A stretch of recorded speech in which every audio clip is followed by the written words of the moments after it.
creepy true stories and scary stories on YouTube. Be sure to like and subscribe and never miss an episode.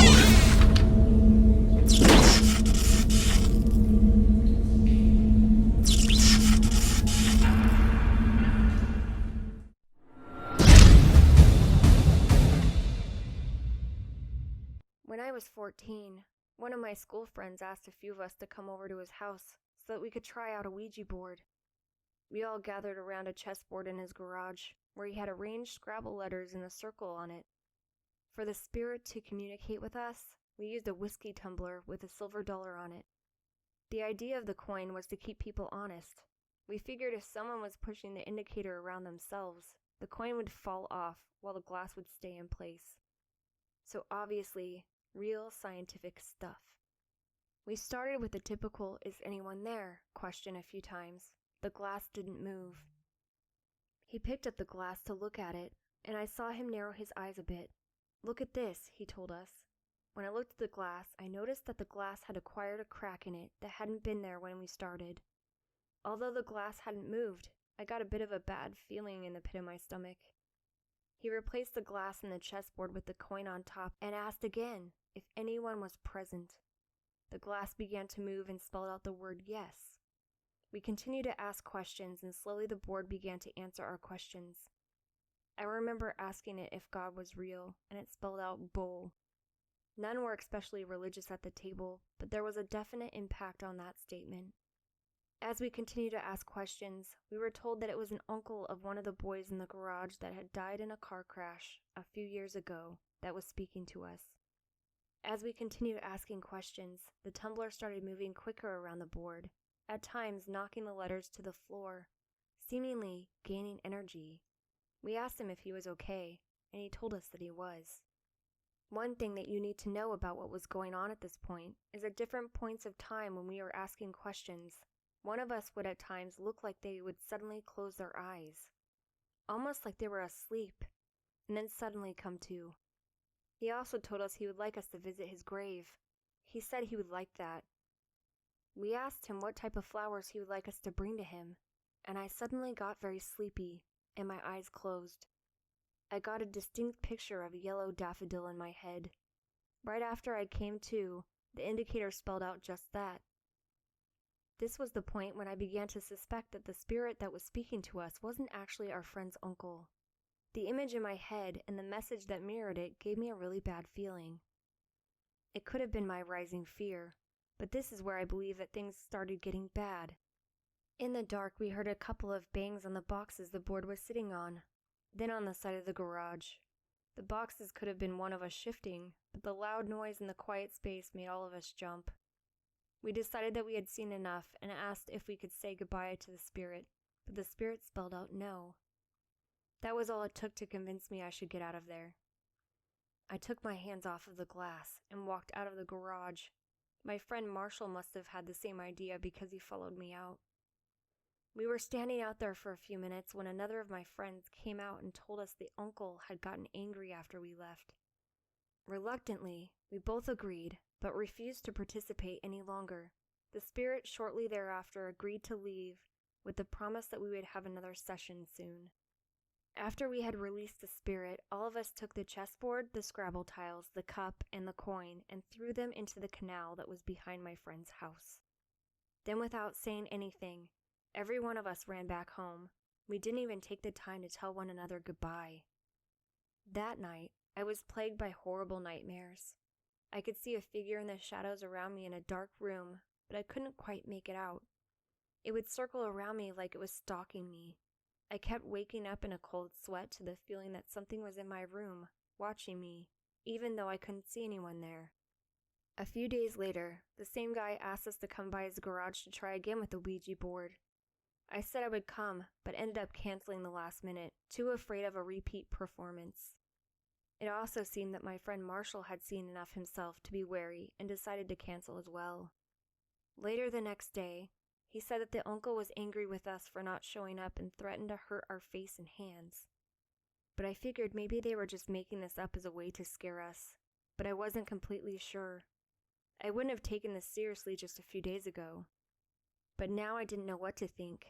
What happened soon after, though, dispelled all doubts of the seriousness of the statement. I was walking home with a friend of mine from the store, eating a bag of chips, when I felt what I could only describe as an electric jolt go through my hand and settle into my jaw. My mouth completely dried up, and I nearly choked on the food that was in my mouth. I immediately reacted and started yelling at my friend, thinking he was trying to pull some sort of practical joke. However, he was genuinely surprised and a little afraid of the reaction that I had made. The same thing happened later on in the day when I touched a metal fence. I know that what we came into contact with that night in the garage wasn't my friend's uncle. I also know that it had the ability to affect me in ways that still give me the chills today when I think about it. One thing I am sure of, though, is I will never use a Ouija board again.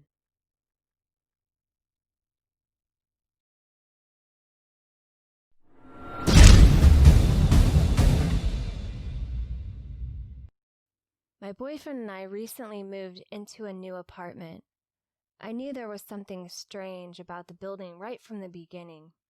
Before we moved in, we found out that the building had, at one point, been a hospital.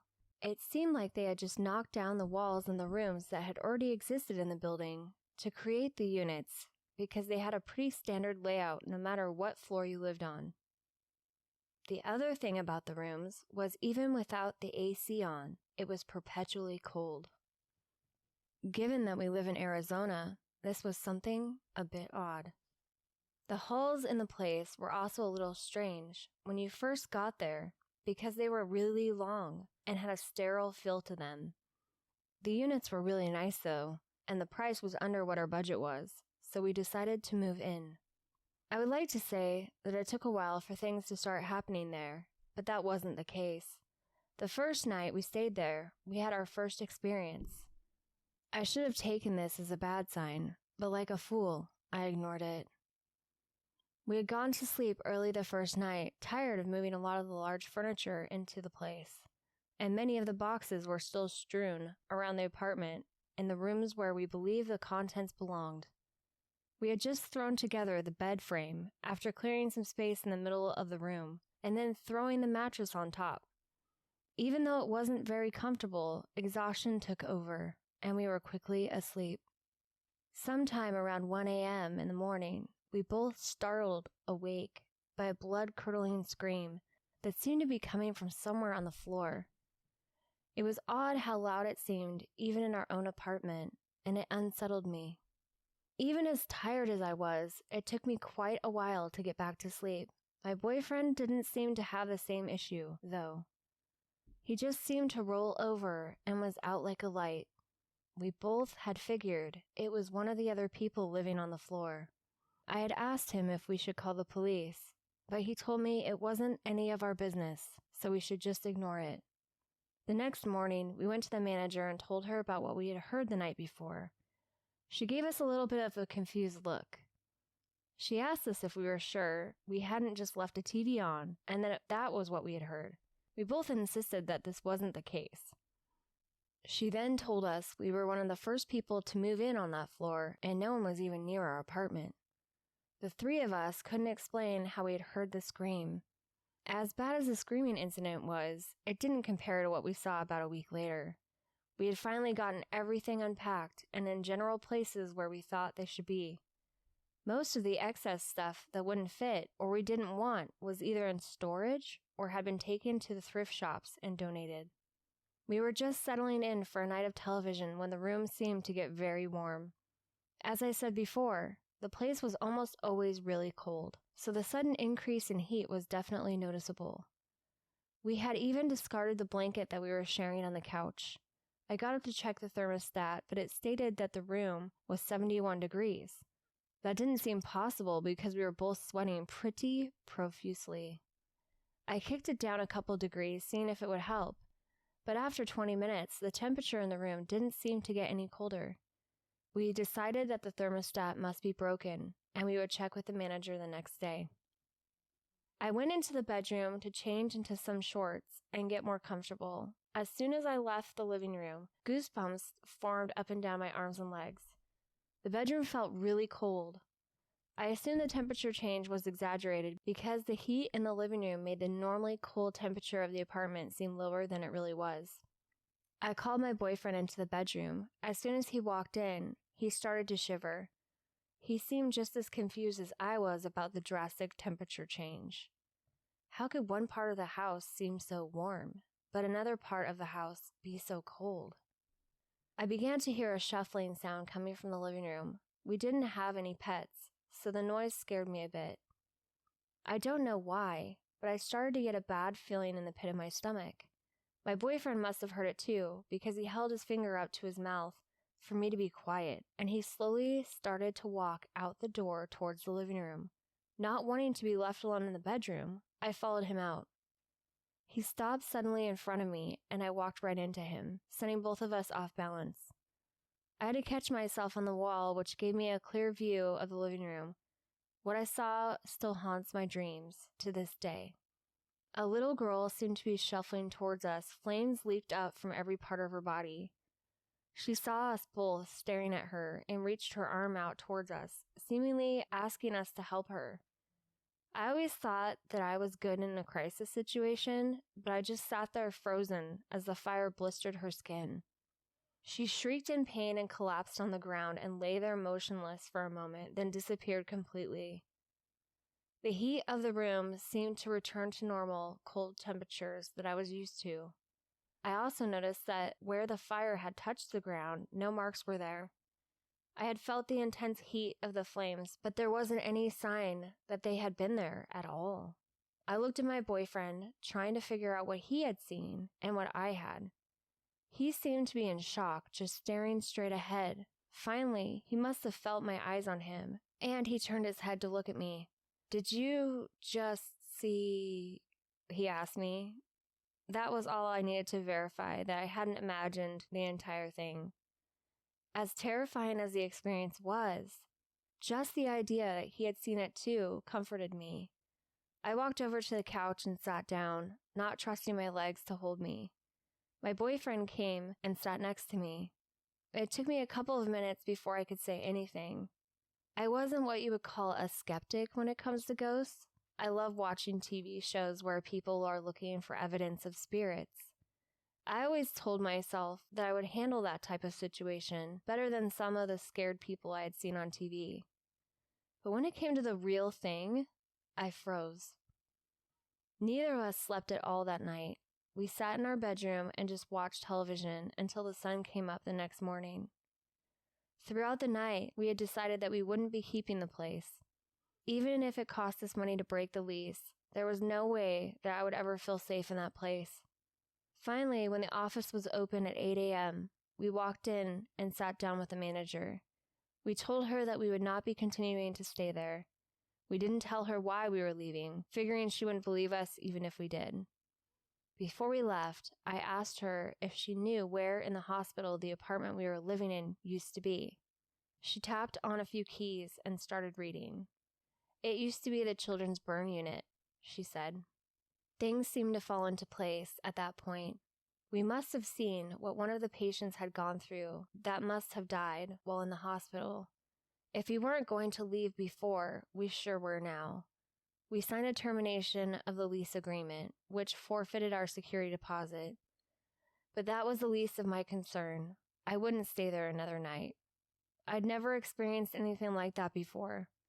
I did my research the next time we chose a place to live. We picked a new construction, since I now know sometimes something or someone can linger.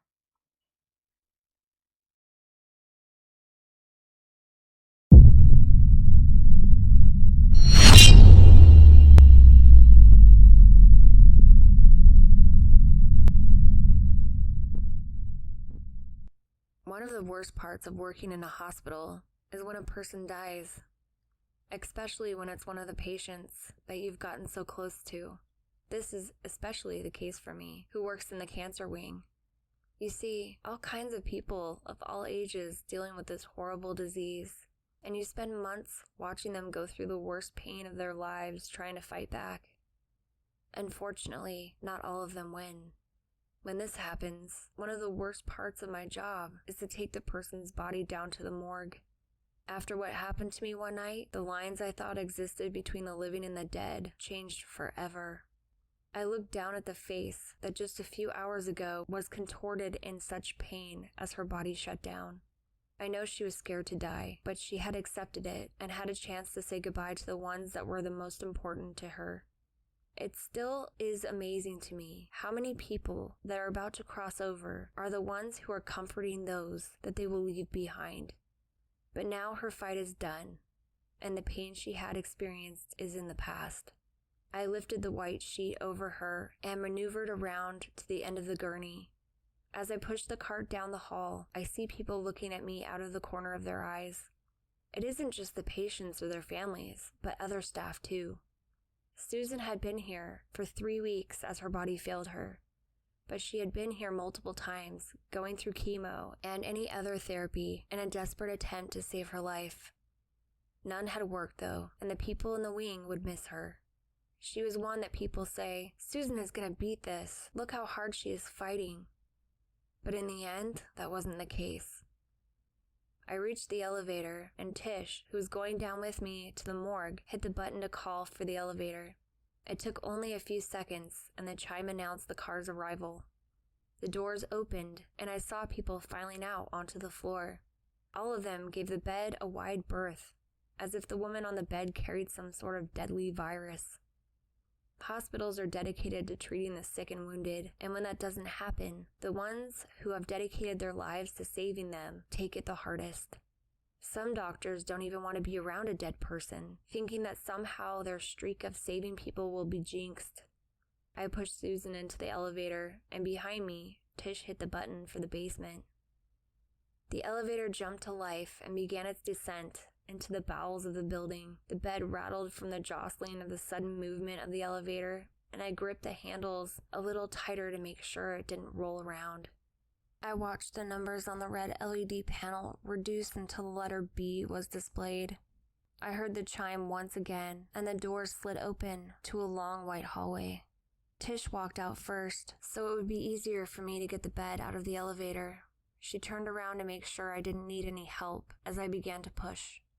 Suddenly, the lights in the elevator flickered slightly, and when I only had the bed halfway out, the door began to close. Unable to do anything about it, I just let go of the bed, and the doors hit both sides at the same time. Fortunately, the emergency lever popped the doors open again without damaging the elevator or the bed itself. That was weird, I told Tish. Yeah, this place down here gives me the creeps, she said back to me. I grabbed back onto the handles and pushed the bed through the opening without any further problems. Our footsteps echoed down the empty hall as I continued with the grisly journey. Tish reminded me that she had put the body into the morgue the last time, so it was my turn to do it. Great, I get to push the bed and put her away. It must be my lucky day, I replied with an obviously fake smile. To get to the morgue, you have to push the body up a ramp before you get to the large swinging metal door. I lean into the bed and push a little harder to get up the incline. Tish and I set the brakes on the wheels, and I grab the handle and pull. The door makes a popping noise as the seal is broken into the room. The room itself is fairly small, and the first thing you notice is the smell. It is terrible. Formaldehyde and slow decay. It was a good thing I hadn't eaten anything recently, because the stench was especially vile that day. I pushed the bed in containing Susan's body all the way to the back of the freezer. A loud thunk announced that I had gotten it all the way in. The cold inside the room sent goosebumps up and down my arms as I turned around to leave, wanting to get out of there. As I went to leave, the door to the room swung shut, encasing me in the freezing cold. "Tish, this isn't funny, let me out," I yelled through the door. The lights flickered, and then half of them went out. I reached over to flick the switch off and on, but the other half of the lights refused to come back on. I banged on the door with my fist, letting Tish know that I didn't think this was funny and to let me out. I heard a muffled noise on the other side of the door, but couldn't make out what it was that she was saying. I heard a ticking noise coming from behind me.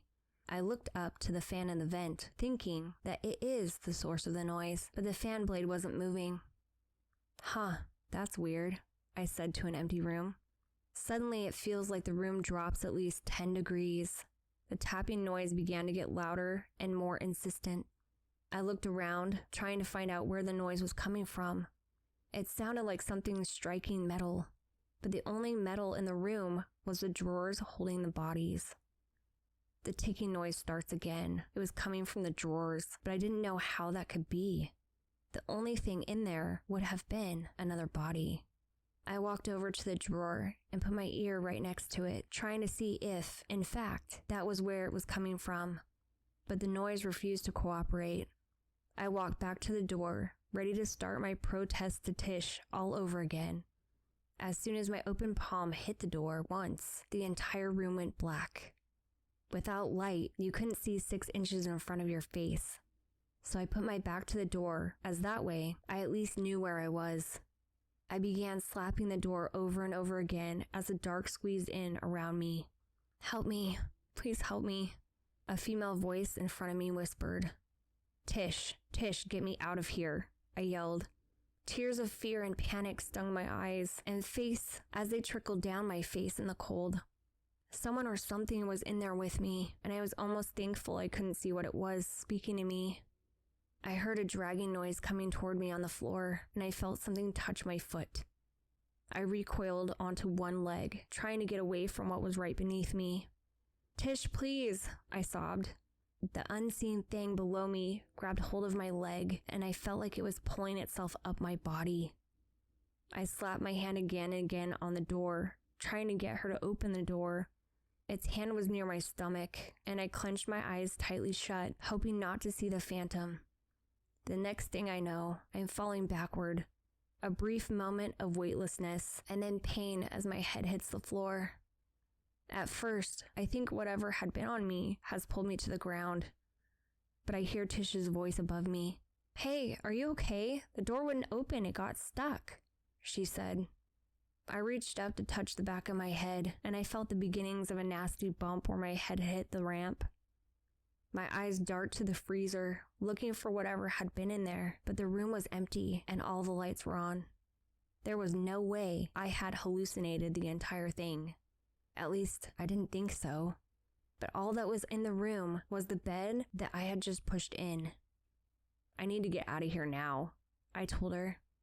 "What are you talking about?" She looked at me. "I need to get out of here right now," I said with a little more force. She cocked an eyebrow up at me, then turned and shut the door.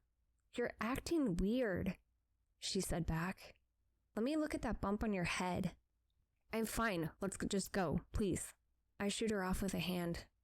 It took everything I had not to run straight to the elevator that night, but I can tell you the sense of relief I felt when I got back to our floor was like a huge weight that had been lifted off my chest. I will not go down there alone to this day. I found out later that I'm not the only person who has had experiences down there, but until that night, I wouldn't have believed them if they had told me. I try to pass off the duty to take the bodies of the patients down there anytime I can. But luckily for me, nothing has happened again. I just hope it stays that way.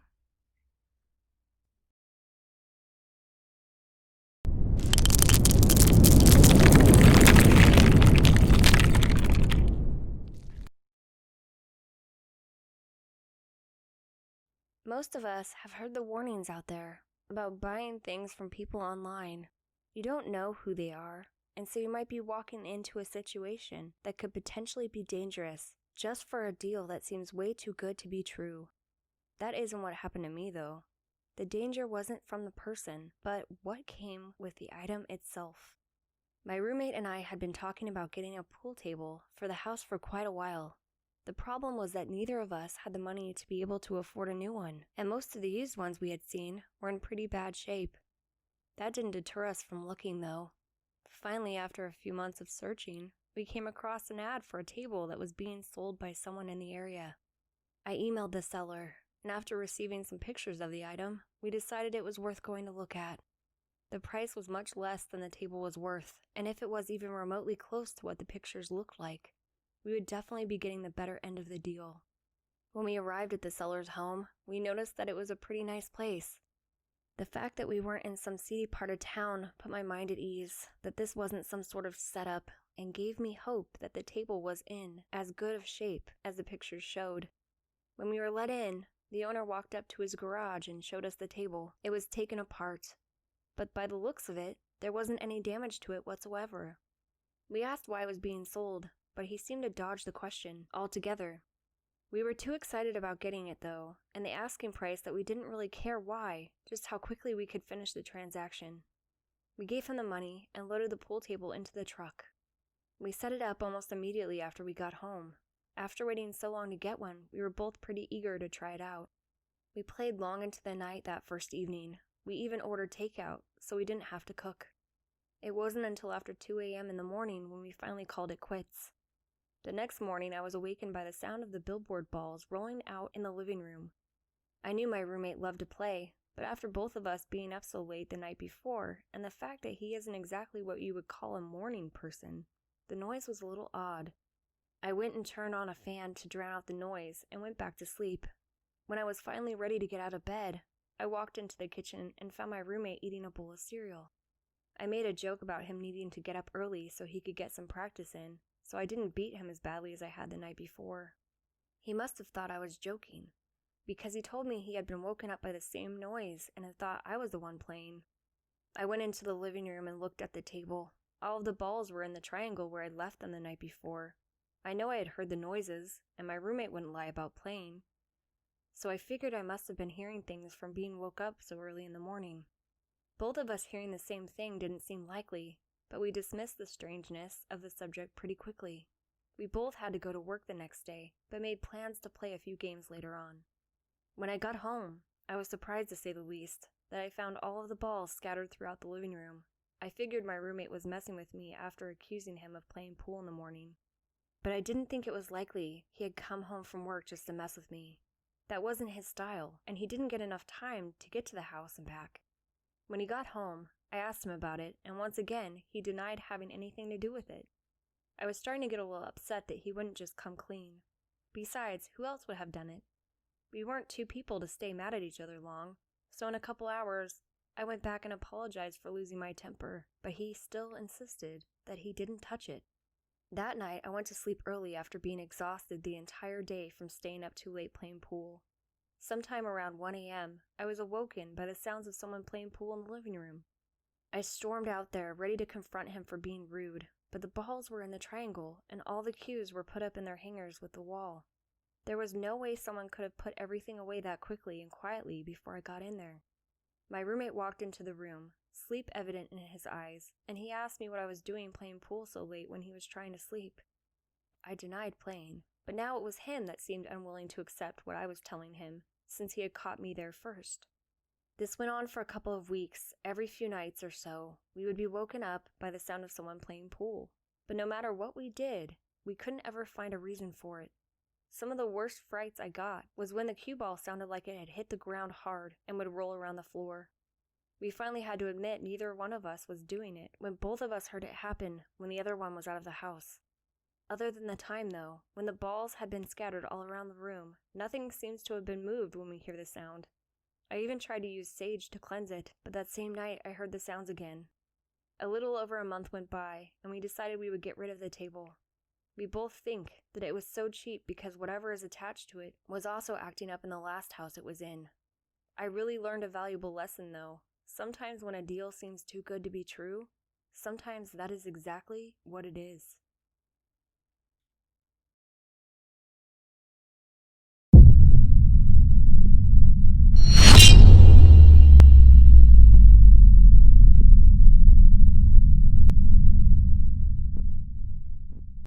My friends and I, one night, decided we wanted to play capture the flag in the woods.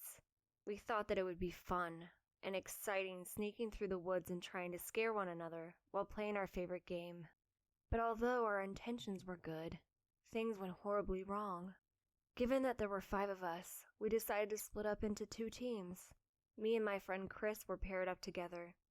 We headed out into the woods looking for the perfect place to hide our flag so the other team wouldn't find it. Being how we were outnumbered, we decided that just running for the other team's flag was the best strategy. But we needed to give ourselves some time to get there. I had grown up in the area, so I knew every square inch of those woods from exploring them while I was a kid. When we came upon a trail leading up a hill, Chris asked me where it leads. I told him that it led to a cabin owned by a man who had been sent to prison for armed robbery. I told him that it had been abandoned and fallen into disrepair since the owner had been gone for quite a while. He thought that it was the perfect place to hide our flag to keep it safe, but I didn't feel right breaking into the place even if the person who owned it had been gone for years. Plus, the trail was quite long, and it would take us at least 20 minutes to hike it, and there wouldn't be any way for the others to find us. Chris was pretty competitive and insisted that we go. Unable to come up with a good excuse, I decided to go along with his plan. After hiking the trail, we came to the cabin. It looked as if nature had started to reclaim the area as the roof was caving in, and I could see a lot of holes where the water had taken its toll on the wooden siding. I zipped up my sweatshirt from getting a bit of a chill when we arrived in the clearing. Chris walked up to the door like he owned the place and opened it. "Chris, what are you doing?" I asked him. Coming up here with our flag was one thing, but adding breaking and entering was something I wanted no part of. I saw him walk inside, and when I reached the door, the smell of rotting meat and excrement hit me. I followed him around as he looked around the kitchen and the living room as he poked around the cabin. He found a beautiful pocket watch sitting on a table next to only what I assumed was a recliner at one point in time. Now we were adding theft to our list of crimes. I was about to protest when Chris and I heard a growling from inside the house. It sounded like a large dog or a wolf, which was not uncommon where we were at. We took off at a full run, trying to put distance on the animal, and it sounded like he was right behind us the entire time. Neither one of us was in good enough shape to run the entire trail we had just climbed, but fear and adrenaline pushed us all the way down. After we realized the animal had given up, we stopped to catch our breath. I had my hands on my knees while I bent over, trying to get the knives out of my lungs. We decided we both had had enough fun for one night, and once we found our friends, went back home. When I got home, I couldn't sleep. I just kept hearing the sound of the footsteps behind us as we ran. I turned on the TV, trying to find anything to distract me from my runaway imagination. The next day, Chris called all of us up to see if we wanted to get together at his house that night. I was torn. After he had stolen the watch, I wasn't sure I wanted to hang around him anymore. But everyone else was going, so I decided to tag along. As soon as I walked into Chris's house, I noticed the temperature. It wasn't cold. It was freezing. He was waving the watch around, showing it off to all of us. I guess trying to impress us. It had the opposite effect. The more I saw it, the more uncomfortable I felt. Alex had started feeling sick to his stomach almost from the time he walked in, and had been hovering over the toilet, throwing up most of the night. 2 of my friends had to get up early the next morning, so they left sometime around 11 p.m. That left Chris, Jessica, and I still there. Around 1 in the morning, we heard a tapping sound on the window. Chris thought it was his brother, stumbling home drunk from another of his late-night binges, and we went to go check on it. When he came back, though, he told us that nothing was there and couldn't find the source of the noise. Jessica was tired and decided that she was going to drive home and asked me if I wanted a ride. I wanted to leave, but something told me I needed to stay with Chris to make sure he was going to be okay. Jessica didn't like the idea of me staying behind, but left.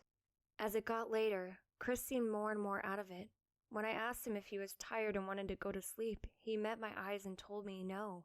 The way he said it was unsettling, and I just sat there in silence. Everything I would ask him was only answered by a no, yes, or he would just stare at me as if he couldn't see me. He finally got up off the couch and walked over to the door to his basement. His dad kept his beer down there, and I asked him why he waited so long to get them after everyone else was gone. What happened next is something that will stay with me for the rest of my life. He turned around and smiled at me. His pupils had disappeared, and he stuck his tongue out. It was long, and it seemed to be getting even more so. The shadows at the bottom of the stairs whirled almost like they were dancing around him. Somewhere in the house, I heard a scream and doors being opened and slammed shut. I did the only thing I could think of. I ran. I hit the door at a full sprint. I just wanted to get home and away from Chris. I didn't know what I had just seen, but I knew I had to get away. I ran the entire way home, Even when I felt like I couldn't run anymore, I pushed myself further, trying to put as much distance between me and that basement as I could. I fumbled for my key when I made it to my front door. I figured if I could just get inside, I would be safe. Finally, I got it in the cylinder and unlocked the door. I ran to my dad's room and woke him up. I told him everything, from the cabin all the way to what I had seen in the basement. He looked at me, as if trying to judge what he saw there. He must have found something that said I was telling him the truth. "You need to go back to church. You need to find God again," he said. After that night, I never missed a Sunday service, and I have found myself praying almost every day. This was a massive shift for me, because I claimed before that night to be a devoted non-believer. A few days after that night, one of my friends went back to Chris's to get his backpack that he had left there that night, but no one was there. I saw Chris a couple times, but a couple weeks passed, and I didn't see him anymore. It was like he and his entire family just disappeared. I haven't seen him since then. I wish I knew what happened to him. I wonder if he's still alive.